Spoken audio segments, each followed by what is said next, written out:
Mystery unfolding within you, a shift so profound that it transcends the thin veil separating the human from the divine. You, who have walked the path of the chosen one, know that the love you nurture for your soulmate is not merely a force of this earth. It is not just an emotion or a biological attraction. It is a spiritual phenomenon, a power so potent and so pure that it has echoed through the corridors of time and space, reaching into the very heavens of your own consciousness. This extraordinary love has done something that few forces ever achieve.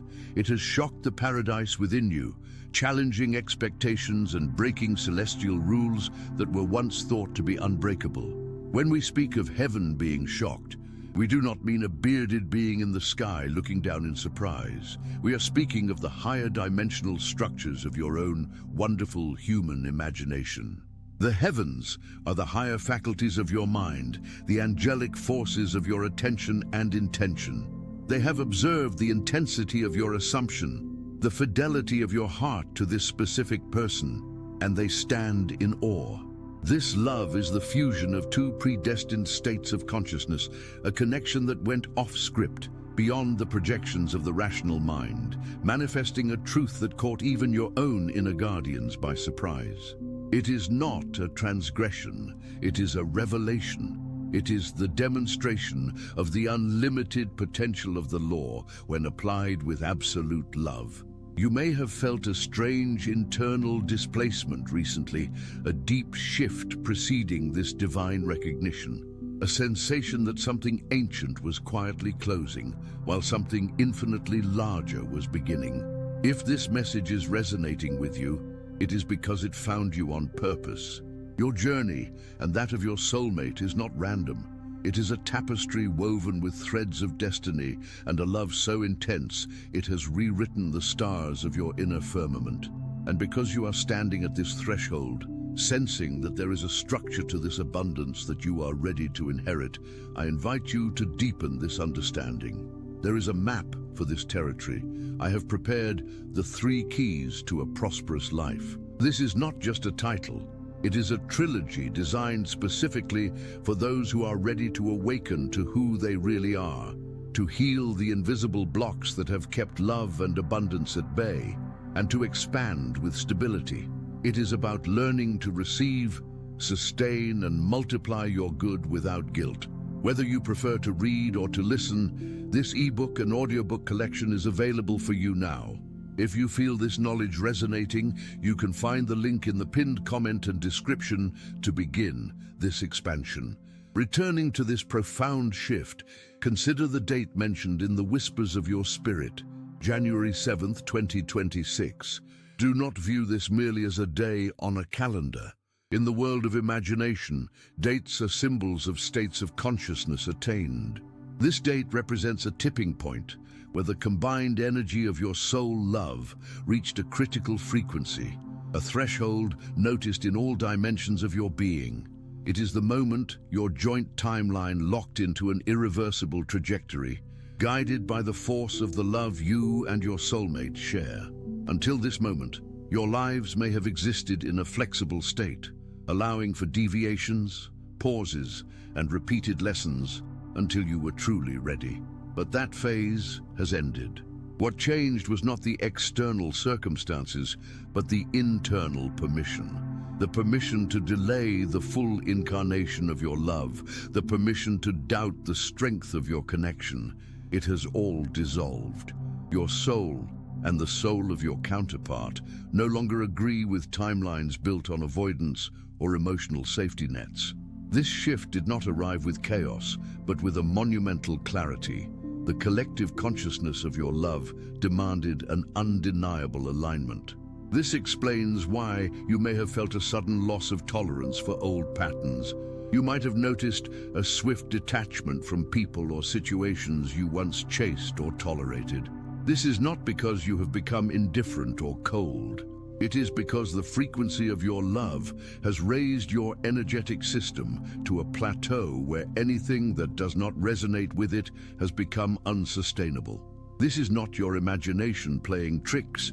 It is the awakening of the soulmate state within. And the heavens, the highest levels of your awareness, observed it all. You must understand how this love broke the rules. In the economy of spiritual growth, there are perceived limits to the human experience. The heaven of traditional thought expects a certain degree of conformity, a slow, predefined path of development. But your love demonstrated a capacity for transcendence that outpaced these expectations. First, you shattered the rule of predictable evolution.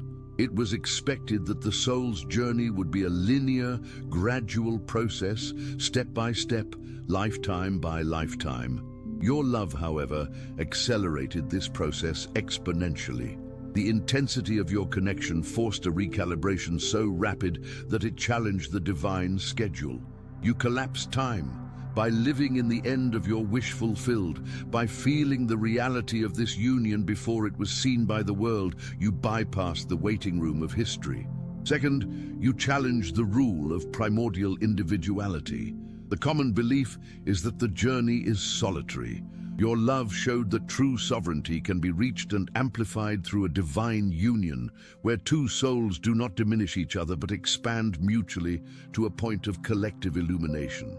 The inner eye sees not two separate souls struggling, but a unified entity of light. You have proven that 1 + 1, in the spiritual mathematics of love, equals infinity. Third, and perhaps most importantly, you broke the rule of suffering as the primary teacher. While trials are part of the journey, your love demonstrated that ascension can be propelled not just by pain, but by transcendent joy and unconditional acceptance. The pure devotion between you became a catalyst for growth without precedent, a testimony that the highest vibration of love can overcome any karma. The celestial beings, those personifications of your own higher faculties, were shocked not by anger, but by a reverent awe. They witnessed a love that radiated an energy so pure it altered the vibrational tapestry around you. If this idea of love transcending suffering speaks to your heart, take a moment to press the like button. It is a small act, but it signals to your own subconscious that you accept joy as your new teacher. This extraordinary love has triggered a series of transformations in your life, all of which reflect the shock your bond caused in the heavens.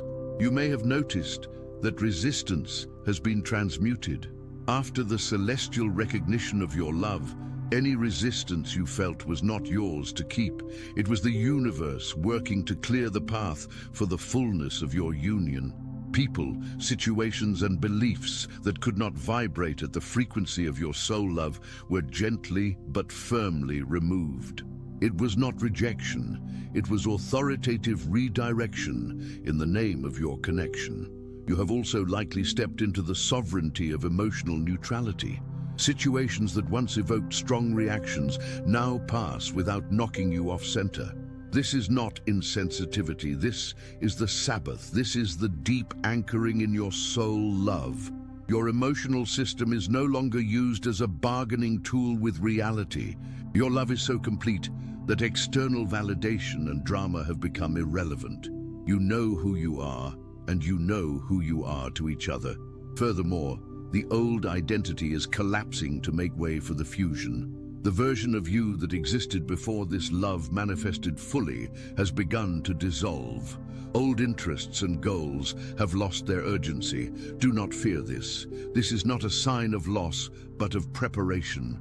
You are shedding the identity that existed in separation to become the unified version, the truer self that is born of this divine connection. The heaven within demanded this purity, and you may have noticed the silence of your internal guidance. The external signs you perhaps waited for or sought have diminished. Why? Because your soul love is the sign. It is the truest compass, the unquestionable guide. You no longer need external confirmation because the truth of your connection resonates in every fiber of your being. The universe trusts you because the heaven within saw the depth of your wisdom in your love.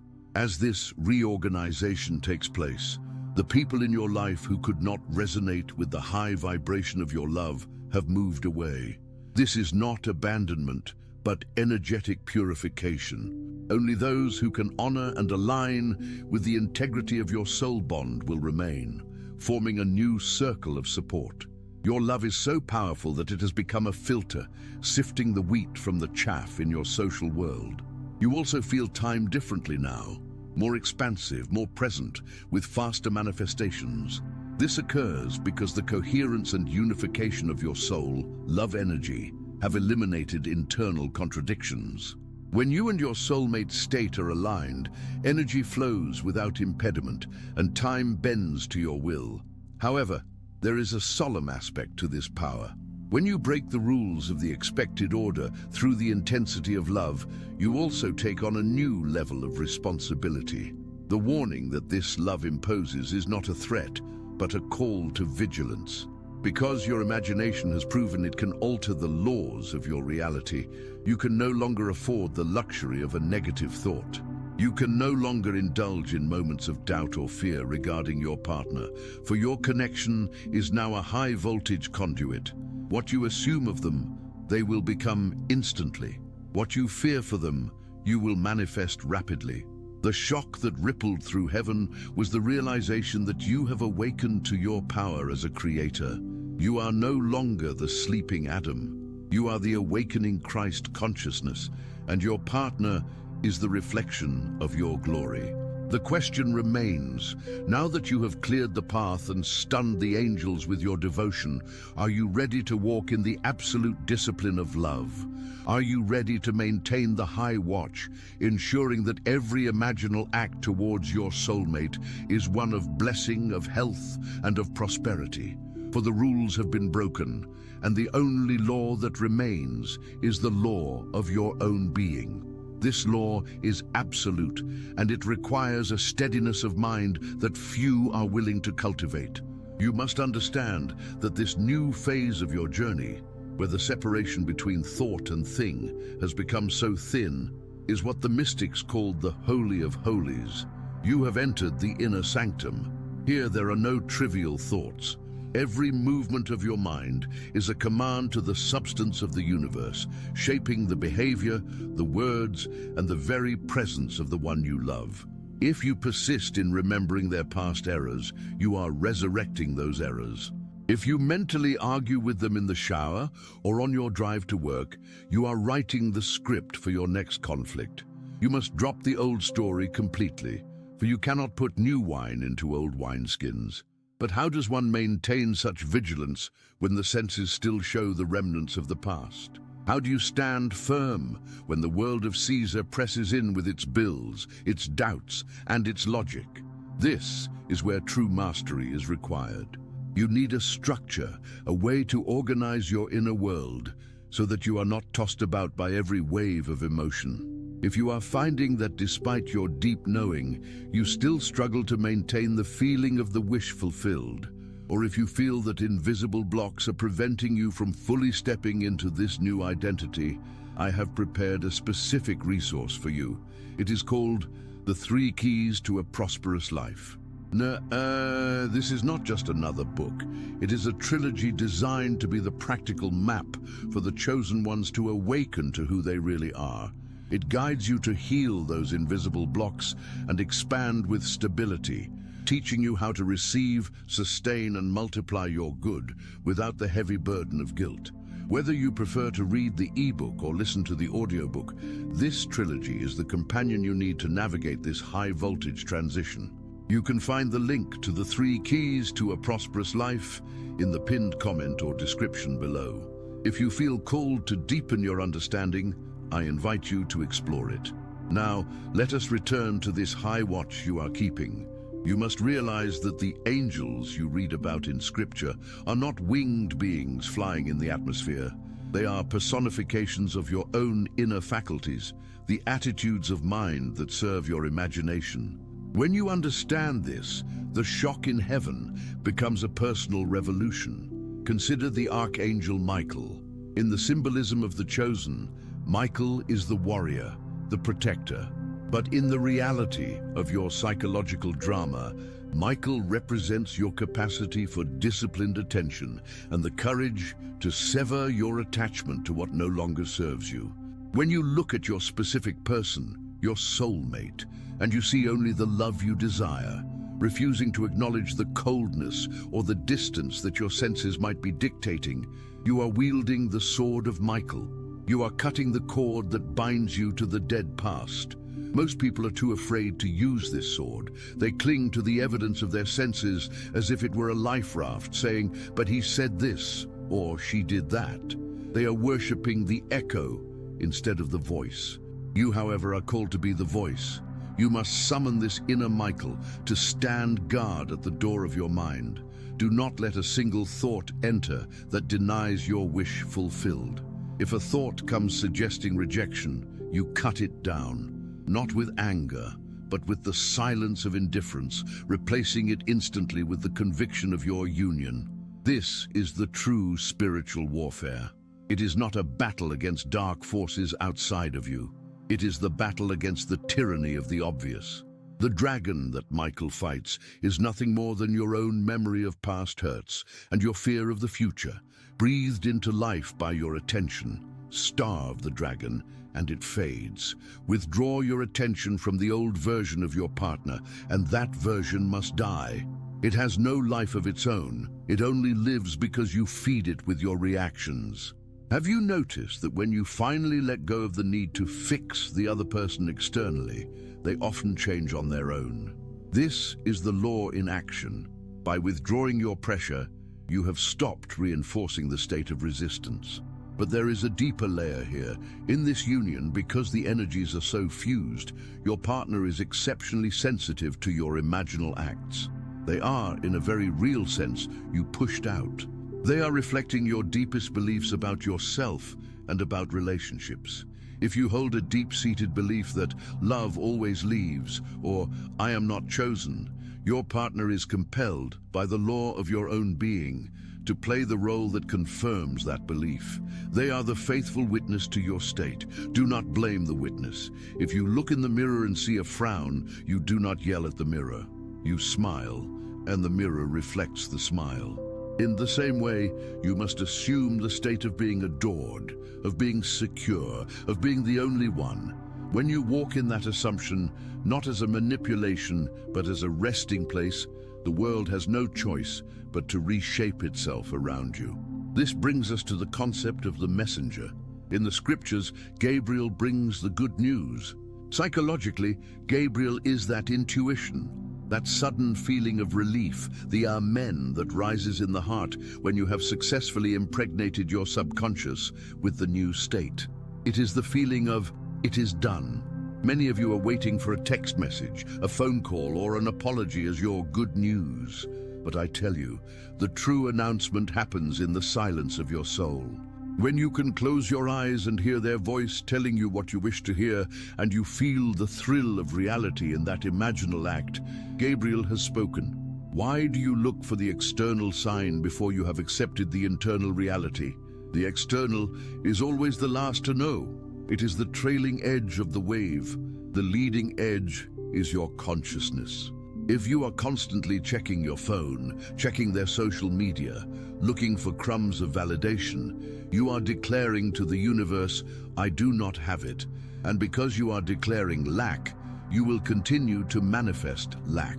The shock in heaven is when you stop seeking. It is when you sit in your chair, close your eyes, and experience the presence of your loved one so vividly that when you open your eyes, you are surprised they are not physically in the room. That is the potency that shifts worlds. If this perspective is shifting something within your understanding of your own power, take a moment to like this video. It signals to the algorithm, yes, but more importantly, it signals to your own mind that you are aligning with this truth. Let us go deeper into the silence. There is a state called the Sabbath. In the mystical tradition, the Sabbath is not a day of the week.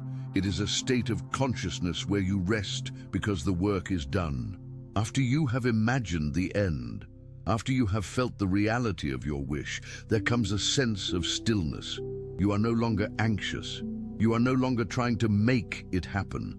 You are like the farmer who has planted the seed and knows that the harvest is inevitable. He does not dig up the seed every morning to see if it is growing. He trusts the earth. For the chosen ones, this Sabbath is often the hardest challenge. You are used to fighting. You are used to doing. But in this high-voltage connection, your doing is often an interference. Your anxiety is a form of doubt that disrupts the bridge of incidents. The bridge of incidents is the series of events that leads you from where you are to where you want to be. You do not build this bridge. You walk across it.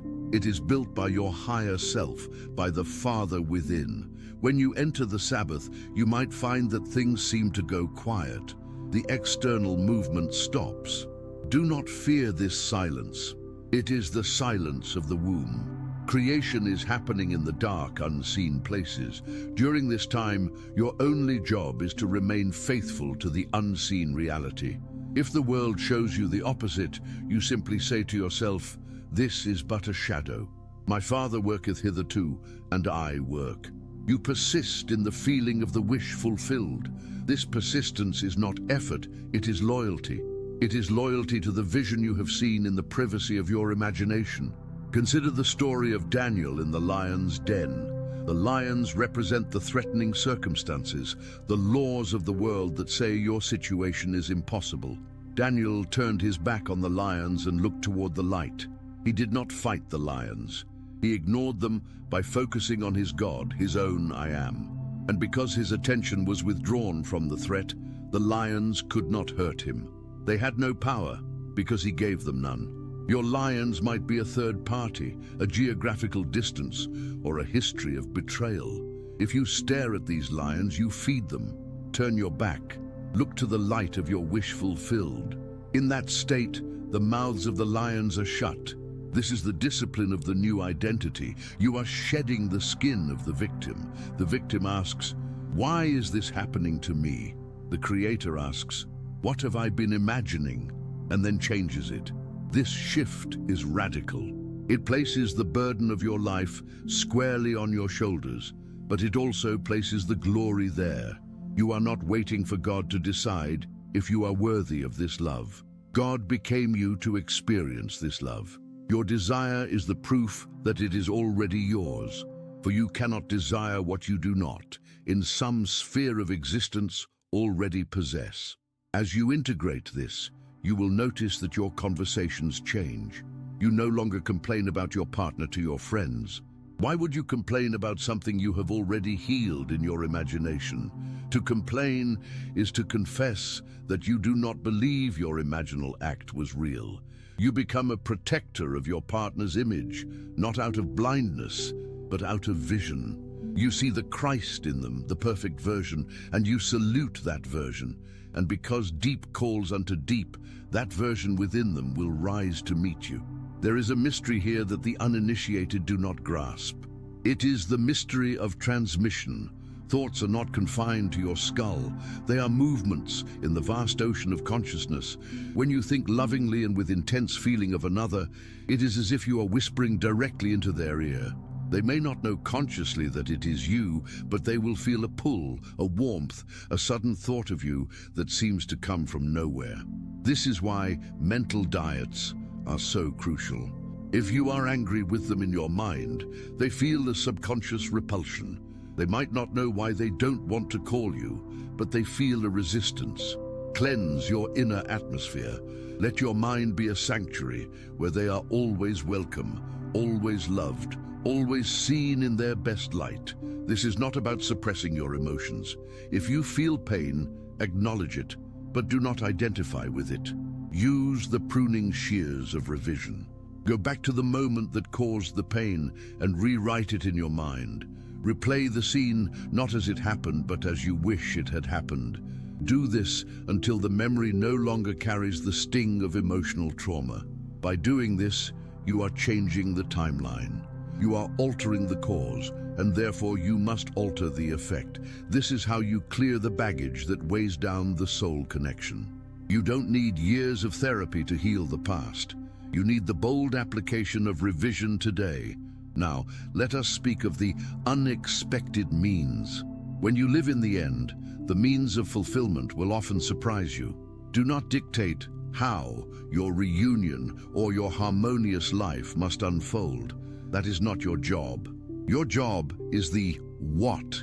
The how is the domain of the greater wisdom within you. You might think the only way for them to return is for them to quit their job and move to your city. But the bridge of incidents has infinite ways to construct itself. Perhaps a series of coincidences leads you both to a new place. Perhaps a shift in perspective changes the entire dynamic overnight. When you try to force the how, you are operating from the limited ego. When you rest in the what, the feeling of the wish fulfilled, you allow the infinite intelligence to orchestrate the perfect sequence of events. This surrender of the how is the ultimate act of trust. It is the letting go that so many speak of. It is not letting go of the desire. It is letting go of the struggle to force it into being. It is the confidence that if you have experienced it in imagination, it is done. The check has been written. You are just waiting for the bank to process it. You do not worry if the bank has the money, you know it does. As you walk this path, you become a beacon. The chosen ones are not chosen for privilege, they are chosen for purpose. Your purpose is to demonstrate the power of God's law in human form. Your relationship is the classroom. By transforming your relationship from a place of lack and drama to a place of fullness and peace, you are proving that imagination creates reality. You become a living testimony. Others will look at you and wonder how you remain so calm, how you are so lucky. They will not see the hours you spent in the silence, pruning your thoughts, revising your day, holding the high watch. They will only see the harvest. But you will know that the harvest came because you were faithful to the seed. And what of the dark nights that may still come? Even the master has moments of doubt. But the difference now is that you do not unpack your bags and live in the doubt. You treat it like a passing storm. You do not fear the storm. You know the sun is behind the clouds. You simply persist. Persistence is the key that unlocks every door. Not persistence in action, trying to force doors open, but persistence in the assumption. I am the one who is loved. I am the one who is secure. You return to this I amness again and again, like a compass returning to north. There is a beautiful paradox in this work. The more you focus on your own inner state, the more connected you become to others. By healing yourself of the neediness and the fear, you become a safe harbor for your partner. People are drawn to those who are self-sustained. When you no longer need them to validate your existence, they are free to love you without the pressure of being your savior. You liberate them to be their best selves by freeing them from the impossible job of making you happy. You make yourself happy through your imagination, and they flow into that happiness to share it. Remember the story of the prodigal son. The father did not chase the son. He did not send servants to drag him back. He remained in the estate, holding the space, keeping the robe and the ring ready. He maintained the state of the father of a beloved son, and when the son came to his senses, when the state shifted, he returned, and the father ran to meet him. You are the father in this parable. Your desire is the son. It may seem to have wandered far into the land of facts and circumstances, but if you remain in the estate of consciousness, keeping the ring of commitment ready in your heart, it must return. It has no choice. It is your own substance returning to its source. So tonight, as you lay your head down, do not replay the troubles of the day. That is the habit of the sleeper. You are the awakened one. Replay the day as you wish it had been. Then drift into sleep in the feeling of the wish fulfilled. Feel the ring on your finger. Feel the body of your loved one next to you, not as a daydream, but as a solid reality. Give this act the tones of reality. What would you say to them? What would they say to you? Keep it short, keep it looped, and fall asleep in that scene. This is the command you give to the creative forces of the universe. Do not underestimate the power of that drowsiness that precedes sleep. It is the gap in the armor of the conscious mind. It is the direct line to the subconscious. Whatever you carry into that state, you carry into the creative womb of God. If you carry worry, you breed monsters. If you carry the feeling of, "It is finished, thank you," you breed miracles.